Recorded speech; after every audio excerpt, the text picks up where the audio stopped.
534. Ad Flavius, one of the most formidable generals in the Eastern Roman Empire, has achieved what many believed impossible. In a campaign lasting only 6 months, he has reconquered North Africa, almost without loss, shattering the remnants of Vandal power. His triumph is celebrated across Constantinople, where Emperor Justinian himself honors him with the prestigious title of consul. The victory is more than military. It is a declaration that Justinian's reign has divine favor. Emboldened, the emperor begins to dream again of a reunited Roman world, a vision that stretches from the east to the ruins of the fallen Western Empire. The next prize, Italy, and its crown jewel, Rome. For 60 years, the Western Roman Empire had been shattered. Kings and warlords carved out realms from its ruins. But above them all towered Theodoric the Great. With the endorsement of the Eastern Roman court, he had led his Ostrogoth warriors from the Balkans into Italy, overthrowing Odoacer, the man who had deposed the last Western emperor, and forging a kingdom of his own. A devout Arian Christian Theodoric ruled with a delicate balance, maintaining the Senate in Rome, fostering ties with Constantinople, and presenting himself as a guardian of Roman traditions. Even Procopius, a historian and close aide to Belisarius, praised him. In name a tyrant, but in fact an emperor, no less than any who've ever distinguished themselves in that office. In every sense but one, Theodoric had revived the Western Roman Empire. But empires, no matter how carefully built, are fragile. The succession was a looming disaster. Theodoric's son-in-law, Eutharic, had been groomed to inherit the throne, but he died young. Theodoric's 10-year-old grandson, Athalaric, became king with a formidable amulet. His mother, acting as regent, her intelligence and resolve made her enemies among the Goths, and when her son died at 18, the kingdom fell to her cousin, Theodore. In 535, Amalisanta was imprisoned on an island in Lake Bolsena, only to be strangled in her bath weeks later, likely by vengeful relatives. Theodore had believed he had eliminated a rival without consequence, but Amalisanta had been Justinian's ally. The news of her death ignited the emperor's wrath. The stage was set. Chaos in the Ostrogoth court provided Justinian the perfect excuse for war. North Africa had been now Italy beckoned, offering strategic dominance and immense symbolic power. Before her death, Amalisanta had offered Italy to Justinian in exchange for asylum.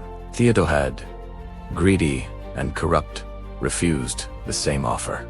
Justinian's diplomatic threats were underpinned by military maneuvers. Mundus, commanding the army in Illyria, advanced into Goth-controlled Dalmatia and captured Salona, Madonde Split.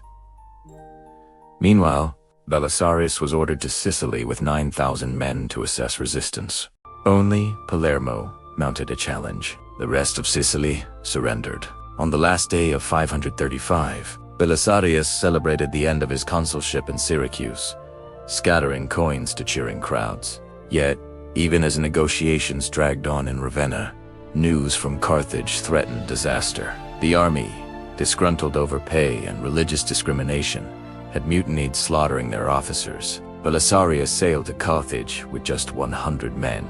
His reputation, combined with shrewd generosity, swayed 2,000 troops to his side. The mutineers, a disorderly mix of Romans, mercenaries, and escaped slaves under a former Belisarius, Statsis, had no discipline. When Statsis tried to reposition, chaos consumed his forces. Belisarius struck with precision, scattering the rebels. Carthage was saved, but the war against Berbers and dissidents would drag on for 15 years, a task left to Solomon, while Belisarius raced back to Sicily to quell unrest among his own troops. In the Balkans, Mundus and his son fell to a Gothic counterattack, forcing a tactical retreat. When Theodore had received news of this minor Roman setback, he grew reckless, rejecting Justinian's demands. Belisarius now prepared for the next mission, the reconquest of Italy. He crossed the Strait of Messina with barely 8,000 men. Infantry formed the bulk, including 3,000 Isaurians, fierce warriors from Anatolia. Cavalry included Huns, Berbers, and elite Busalari, his personal guard. Antonina, his wife, accompanied him, trusted by the Empress Theodora. Justinian's confidence in Belisarius was supreme, but the Goths were underestimated, and their resolve underestimated. Southern Italians greeted him without resistance. Naples, however, proved obstinate. The city was walled, garrisoned by 800 Goths. Belisarius urged surrender, warning of inevitable destruction. The citizens hesitated, then refused, using a hidden aqueduct. His troops infiltrated the city, unleashing brutal combat until order was restored. The main Gothic army, 60 miles north, stood idle. Theodahad, superstitious and incompetent, did nothing. His hesitation would be fatal. He was soon deposed and killed, replaced by Vitiges, an older but seasoned soldier who had served under Belisarius, misjudged as commanding a vast army, faced a new challenge. Vitiges withdrew to Ravenna to consolidate forces and negotiate with the Franks, leaving only 4,000 men to defend Rome. Belisarius advanced along the Via Latina toward the Eternal City. The Goths abandoned it. For the first time in 60 years, Rome fell into Roman hands. He sent the keys to Justinian. The city, once 500,000 strong, now barely housed 100,000. Yet its symbolic weight was immense. Crumbling walls, a sprawling perimeter, and a restless population made defense perilous. Belisarius stationed detachments along the Via Flaminia to slow Gothic advances, and immediately began fortifying the city. Vitiges, learning the small size of the Roman army, marched toward Rome with over 30,000 men.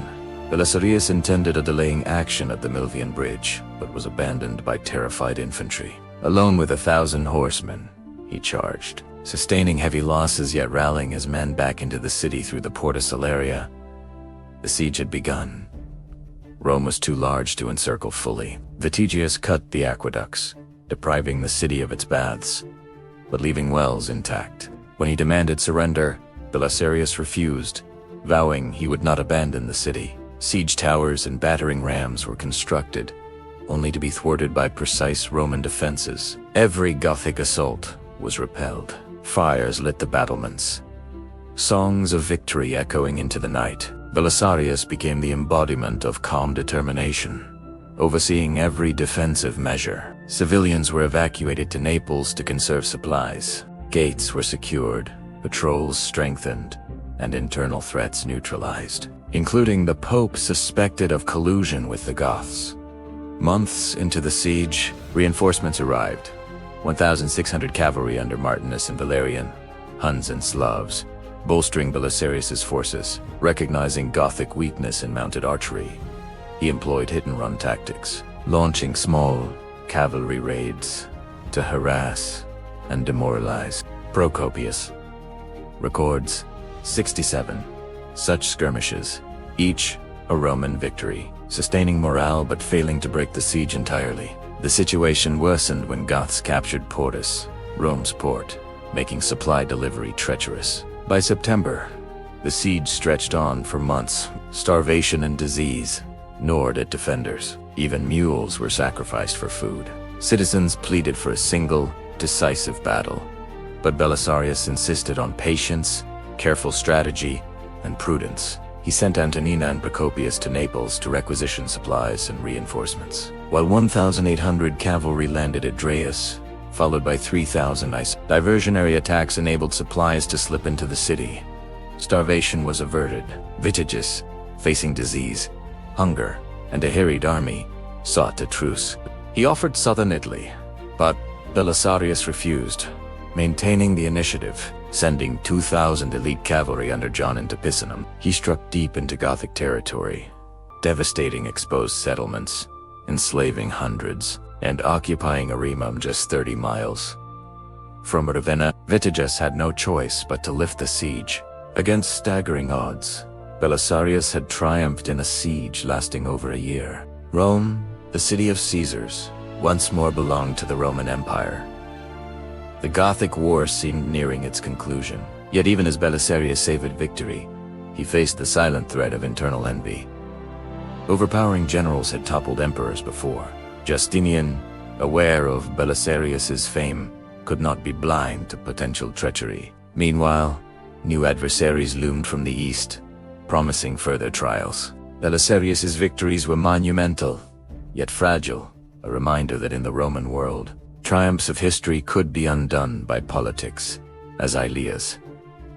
As by war, every sword stroke, every tactical decision, every act of courage carried weight, not just for Rome's future, but for the precarious survival of one man's life and legacy. This version keeps your historical flow, dramatically emphasizes suspense, and maintains engagement with vivid imagery and cinematic pacing. It currently sits around 3,000 words in a flowing, narrative style. If you want, I can also tighten some action sequences to make the battle and siege scenes even more cinematic, with faster pacing and heightened tension, almost like a historical thriller.